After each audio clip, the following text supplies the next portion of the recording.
శంకర హృదయ నివాసిని పార్వతి పరమేశ్వరి శంకర హృదయ నివాసిని పార్వతి పరమేశ్వరి.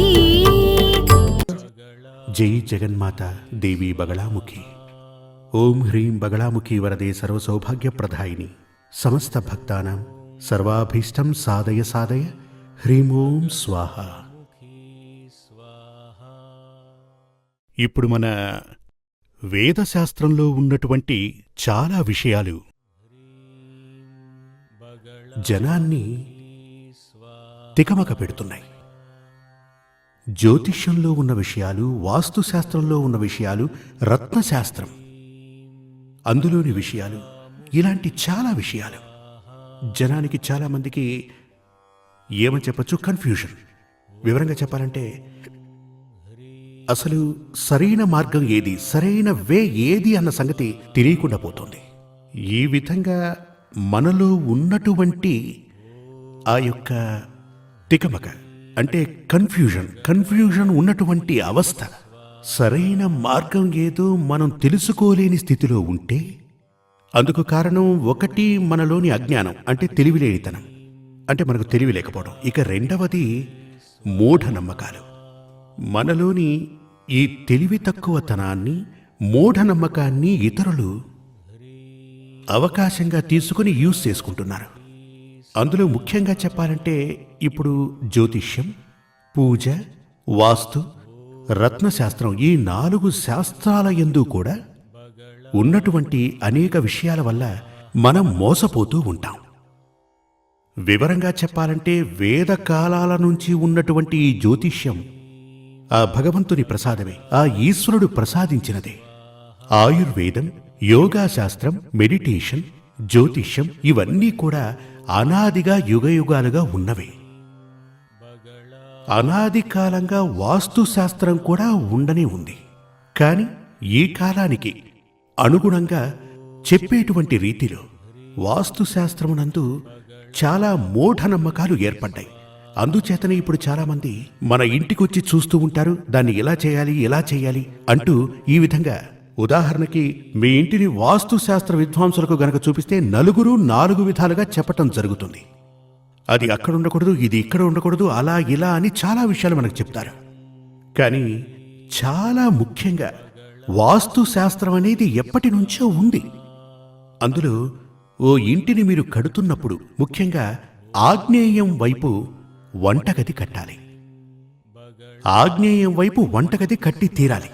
అదేవిధంగా ఇక నైరుతి స్థానంలో అంటే నార్త్, సౌత్ వెస్ట్, అంటే నైరుతి స్థానం అంటే సౌత్ వెస్ట్. ఈ సౌత్ వెస్ట్లో వచ్చి ఇంటి యజమాని యొక్క బెడ్రూమ్ ఉండాలి. ఇంటి యజమాని శయనించు ప్రదేశం, అక్కడ ప్రధాన బెడ్రూమ్, మాస్టర్ బెడ్రూమ్ ఉండాలని వాస్తు శాస్త్రజ్ఞులు చెప్తూ ఉంటారు. అది ఆ ప్లేస్లో ఉండాలి. ఇక పూజా స్థలం అంటే మనం ఇంట్లో కులదైవాన్ని పూజించే స్థలం, మనకు కులదైవం అంటూ ఎవరైనా ఉంటే వారిని పూజించే స్థలం పూజాస్థలం అంటారు.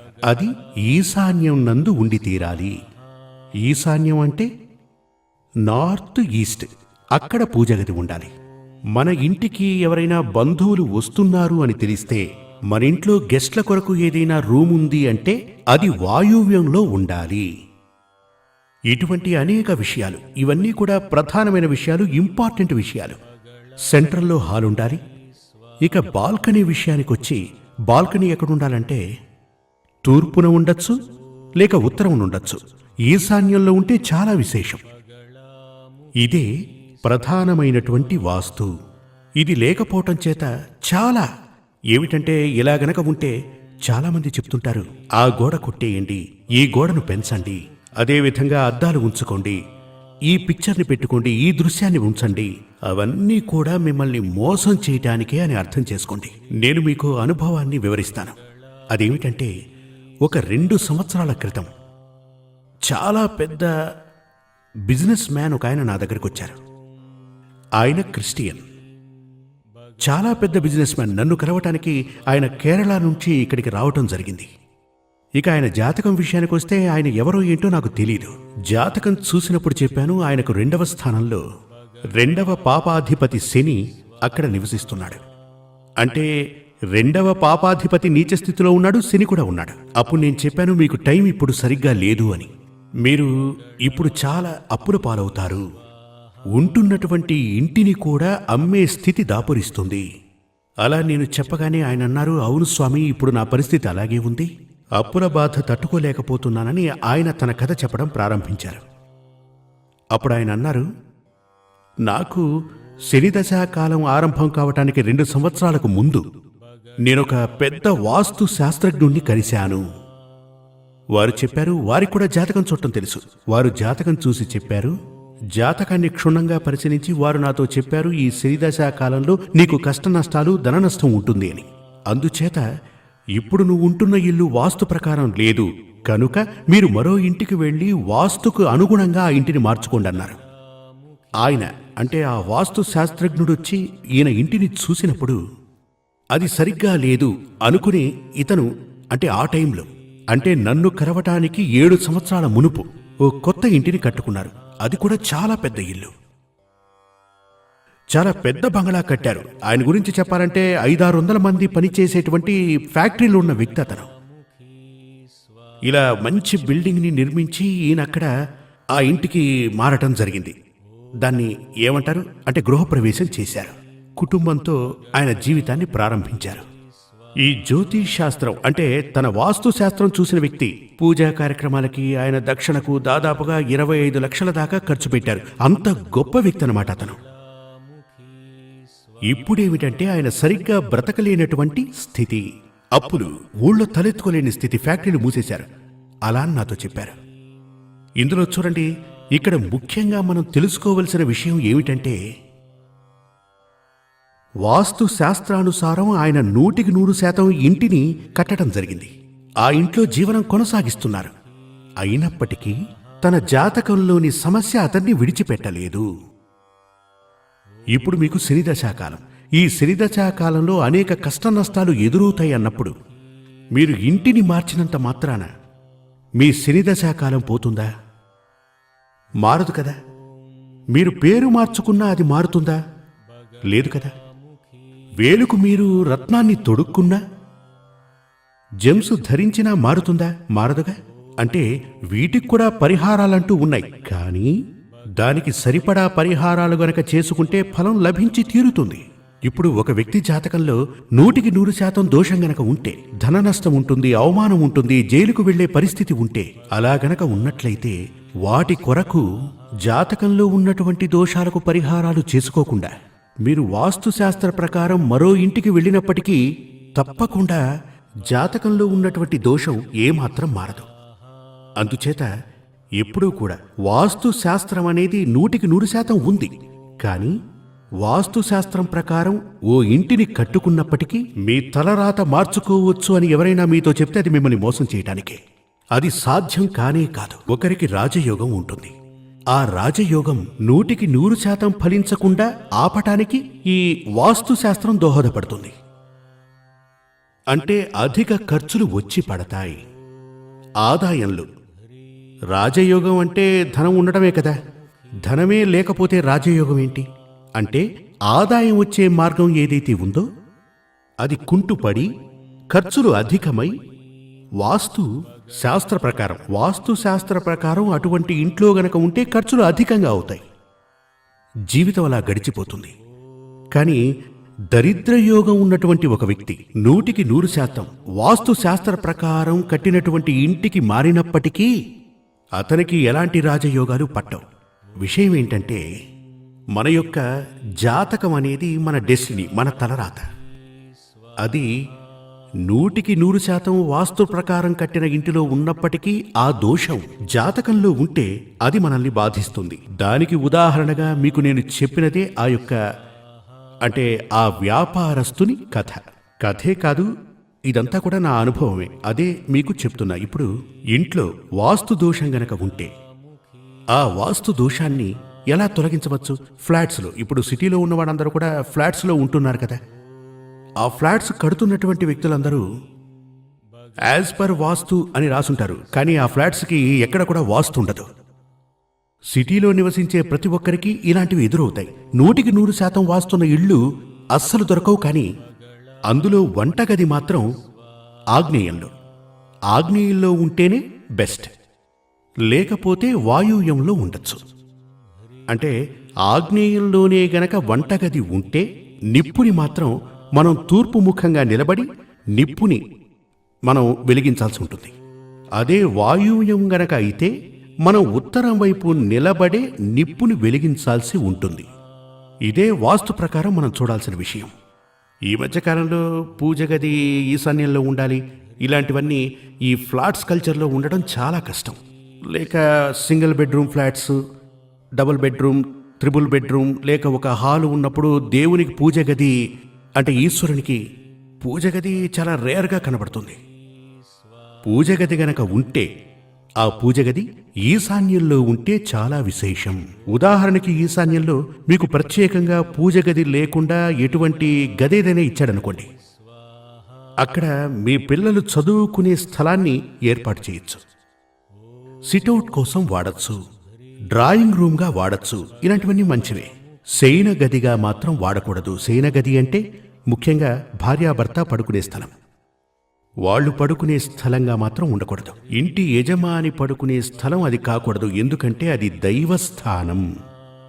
ఇటువంటి అనేక విషయాలు మన అందరం తెలుసుకోవలసిన అవసరం ఉంది. ఇప్పుడు మీరు ఇల్లు కొనుక్కోవాలనుకున్నా, ఓ ఫ్లాట్ తీసుకోవాలి అనుకున్నా, ముఖ్యంగా చూడవలసిన విషయాలు: నెంబర్ 1, ఆగ్నేయం వైపే వంటగది ఉందా లేదా, లేక వాయువ్యంలో ఉందా, ఆ సంగతి చూడాలి. సౌత్ వెస్ట్లో అంటే నైరుతి మూలలో మాస్టర్ బెడ్రూమ్, ఇవన్నీ కూడా అందరూ చేస్తున్నారు. అది ఉందో లేదో మీరు సరిగ్గా చూసుకోవాలి. కొందరు ఇళ్లలో నేను కూడా చూశాను, స్టేర్ కేస్. ఈ స్టేర్ కేస్ దాన్ని ఏమంటారు, పైకి వెళ్లే మెట్లు. దాని కింద రేకులవి వేసి ఒక గూడు కట్టి అక్కడ దేవుణ్ణి పూజిస్తుంటారు. పూజ గది అంటారు. అది మహాపాపం. భగవంతుని తల మీద కాలు పెట్టి పైకెళ్ళినట్టు. అది కూడా ఇండిపెండెంట్గా ఉన్నటువంటి ఇళ్లలో నేను చూడటం జరిగింది. ఆ విధంగా అస్సలు చేయకూడదు. పూజ గది అంటూ సపరేట్గా లేకపోతే అస్సలు పెట్టకండి. కానీ ఈ విధంగా మెట్ల కింద భగవంతుణ్ణి ఉంచటం నా ఉద్దేశంలో చాలా తప్పు. ఇంకొంతమంది అయితే భగవంతుణ్ణి వంట రూంలో పెడతారు. ఇందులో ఏంటంటే వెజిటేరియన్ తినేటువంటి వాళ్ళైతే, ఉదాహరణకి ఈ బ్రాహ్మణ కుటుంబాల్లో వంటగదితో పాటు పూజ గది ఉంటుంది, పర్వాలేదు. ఇదే మాంసాహారం తినేటువంటి అంటే నాన్ వెజిటేరియన్ తినేవాళ్ళు ఎవరైతే ఉన్నారో, నాన్ వెజ్ ఉండేవాళ్ళు ఎవరైనా ఉంటే వాళ్ల ఇళ్లలో వంటగదిలో పూజ గది ఉండకపోవడం మంచిది. అంటే వాస్తు అనేది 100% ఉంది. ఇప్పుడు పంచాంగంలో మీరు గనక చూసినట్లయితే గృహబల శాస్త్రం అంటూ ఒకటి ఉంటుంది. మీరు కొత్తగా ఓ స్థలాన్ని కొని అక్కడ ఓ ఇల్లు కట్టాలి అనుకుంటే మీరు ఈ గృహబల శాస్త్రానుసారం ఇంటిని, గదులని అమర్చుకోవాలి. గృహబల శాస్త్రానుసారం కేరళ రాష్ట్రంలో ఈ గృహబల శాస్త్రం లేదు. కానీ 100% గృహానికి గృహబల శాస్త్రం అత్యంత మంచిది. గృహబల శాస్త్రానుసారం మీరు కట్టే ఇంట్లో గదుల అమరిక గనక ఏర్పరచగలిగితే మీకు మనశ్శాంతి, పీస్ ఆఫ్ మైండ్ ఏర్పడుతుంది, నిద్ర పడుతుంది. లేకపోతే ఏం జరుగుతుంది, కొన్ని స్థలాల్లో, కొన్ని ఇళ్లలో మనకు నిద్ర అస్సలు పట్టదు. ఎప్పుడు ఓ కంగారు ఉంటుంది. అదేవిధంగా ఓ ఇంటిలోకి ప్రవేశిస్తే బయటికెళ్ళని ఎవరో చెప్పినట్టుగా ఆ ఇంట్లో అస్సలు ఉండలేం మనం. కొన్ని ఇళ్ళు అలా కాదు. మనం వెళితే ఎవరో మనల్ని ఆహ్వానిస్తున్నట్టుగా, తీసుకొచ్చి కూర్చోబెడుతున్నట్టుగా మనసు ప్రశాంతంగా, నిర్మలంగా అనిపిస్తుంది. ఆ మనశ్శాంతి మనకు లభిస్తోంది అంటే వాస్తుశాస్త్ర ప్రకారం ఆ ఇల్లు కట్టారని అర్థం. అక్కడి వారు సుభిక్షంగా ఉంటారు. వారు సుభిక్షంగా ఎలా ఉంటారంటే ఆదాయం, ఖర్చు వాటి మీద ఆధారపడే ఈ శుభాశుభాలు జరుగుతూ ఉంటాయి. మనకు ఆదాయం ఎక్కువగా ఉండాలి, ఖర్చు తక్కువగా ఉండాలి. రాబడి అధికంగాను, ఖర్చు తక్కువగాను ఉండాలంటే ముఖ్యంగా ఈ యొక్క అంటే వంటగది, అదేవిధంగా ఈ స్టోర్ కూడా. ఇప్పుడు పెద్ద పెద్ద ఇళ్లలో స్టోర్ అనేది సర్వసాధారణమైపోయింది. ఫ్లాట్ సంప్రదాయంలో మాత్రం ఇలాంటివి కిచెన్లోనే అన్నీ స్టోర్ చేస్తూ ఉంటారు కదూ. స్టోర్ అంటే మనందరికీ అత్యధిక ఖర్చులు, అధికంగా ఖర్చు జరగకుండా ఉండాలంటే, ఉదాహరణకు మీ ఇంట్లో దాన్ని ఏమంటారు, ఒక లాకర్ ఉందనుకోండి. డబ్బు మీరు మీ నగలు డబ్బు పెట్టేటువంటి స్థలం అది మీ మాస్టర్ బెడ్రూమ్లో నైరుతి మూల ఎందే ఉండాలి. నైరుతి మూలలో ఉండేటువంటి ధనము ఖర్చు కాదు, అది అక్కడే ఉంటుంది. మీరు గనక మీ వ్యాపార స్థలంలో ఒక ఉదాహరణ చెప్తాను. ఇది ఉదాహరణ కాదు, నేను పరిశోధన చేసి చెప్తున్నాను. మీరు కాస్త పరీక్షించి చూడండి. మీరొక వ్యాపారవేత్త అయితే మీకు గనక ఒక షాప్, ఓ అంగడి ఉంటే, లేదా ఆ కొట్టునందు ఎప్పుడు చాలా అధికంగా ఖర్చవుతున్నటువంటి వస్తువు నైరుతి మూలలో ఓసారి పెట్టి చూడండి. అంటే బాగా అమ్ముడుపోయే వస్తువు నైరుతిలో ఓసారి ఉంచండి. దాన్ని కొనుక్కోవడానికి ఎవ్వరూ రారు, అది చాలా కాలం అక్కడే ఉంటుంది. అదే వస్తువుని గనక మీరు వాయువ్యంలో ఉంచితే త్వరగా అమ్ముడుపోతుంది. అంటే అందుకే ఇదివరకు మీకు ముందే చెప్పాను, మీ గెస్ట్ రూమ్ వచ్చి గెస్ట్ రూమ్ ఎప్పుడూ కూడా వాయువ్యంలో ఉండాలి అని చెప్పాను. ఎందుకంటే గెస్ట్గా వచ్చిన వ్యక్తి పర్మనెంట్గా ఉండకూడదు కదా, వాళ్ళు వస్తూ పోతుంటారు. అదే వారిని నైరుతి మూలలో ఉంచితే ఏమవుతుంది? వాళ్ళు శాశ్వతంగా ఇక్కడే ఉండిపోయే అవకాశం వస్తుంది, మనం బయటికి వెళ్లాల్సి వస్తుంది.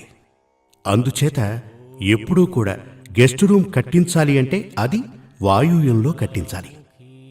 ఎప్పుడూ కూడా ముఖ్యంగా వాస్తుశాస్త్ర ప్రకారం చూస్తే మనం ఇదివరకే చెప్పుకున్న చాలా విషయాలు గుర్తుంచుకోండి. అదేవిధంగా గృహబల శాస్త్రం, ఈ గృహశాస్త్ర ప్రకారం మనం కట్టే ఇంట్లో ఒక్కొక్క రూమ్ యొక్క ఆ గదుల యొక్క అమరిక గనక ఉంటే 100% మనకు సంతోషం ఉంటుంది, మనశ్శాంతి ఉంటుంది. లేదంటే ఒక ఇల్లు కట్టుకోవడం, అక్కడొక కలశాన్ని ఏర్పాటు చేయడం, దాన్ని ఏమంటారు, ఓ చెంబులో నీళ్లు పెట్టి అందులో పువ్వులవి వేయటం, ఈ కలబంద చెట్లు పెట్టడం, ఆ చెట్టు పెట్టుకోవటం, ఈ చెట్టు పెట్టుకోవటం, అలా పెట్టుకో ఇలా పెట్టుకో, ఒక క్యాలెండర్ పెట్టుకోవటం, ఇవన్నీ కూడా శాస్త్రానికి అనుకూలమైనవి కావు. కొంతమంది చెప్తారు గ్రీకు శాస్త్రం, ఆ శాస్త్రం, ఈ శాస్త్రం మనకెందుకండి. ఇప్పుడు ఈ శాస్త్రాలన్నీ కూడా మన వేద శాస్త్రాల నుంచి ఉద్భవించినవే. శక్తి సామర్థ్యాలు మనకున్నప్పుడు మరొకరి ఆసరా మనకెందుకు చెప్పండి. అందుచేత ఎప్పుడూ కూడా చాలా శాస్త్రాలు ఉన్నాయి మనకి, కానీ వాటిలో నిజం ఎంతుందో ఏంటో మనం తెలుసుకోవాల్సిన అవసరం ఉంది. ఆ నిజానిజాలు తెలుసుకుని మనం వాటిని గనక అనుసరించామంటే మనకు వాటి యొక్క 100% వాటి గుణగణాలు తెలుస్తాయి.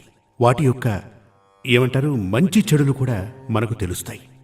మీ యొక్క ఇల్లు వాస్తు శాస్త్రం ప్రకారం ఉండాలి అని ఆ అమ్మవారి అనుగ్రహంతో వాస్తుశాస్త్రం ప్రకారం సంతోషం, మనశ్శాంతి కలిగేటువంటి ఇల్లు మీకు లభించాలని శ్రీ సూర్యమంగళం అద్వైత వేద విద్యాపీఠంలో తాంత్రిక పూజల్లో సిద్ధహస్తులైన ఎందరో ఆచార్యులు అమావాస్య, పౌర్ణమి రోజుల్లో ప్రత్యేక యాగాలు నిర్వహిస్తారు. ఈ యాగాల్లో పాల్గొనడం ద్వారా తల్లి శ్రీ బగళాముఖీదేవి అనుగ్రహం వల్ల సర్వదోషాలూ పోయి సకల సౌభాగ్యాలు మనకు కలుగుతాయి. శ్రీ సూర్యమంగళం అద్వైత వేద విద్యాపీఠం జ్యోతిష్యం, ప్రశ్నలు, వాస్తు, తాంత్రిక పూజలు మరియు వేదయాగాలు నిర్వహిస్తారు. సంప్రదించవలసిన నంబర్ 7305442299 7305442299. చెన్నై, కోయంబత్తూర్, బెంగళూరు, హైదరాబాద్, విజయవాడ, ఢిల్లీ, ముంబై, తిరునల్వేలి, టెక్సాస్.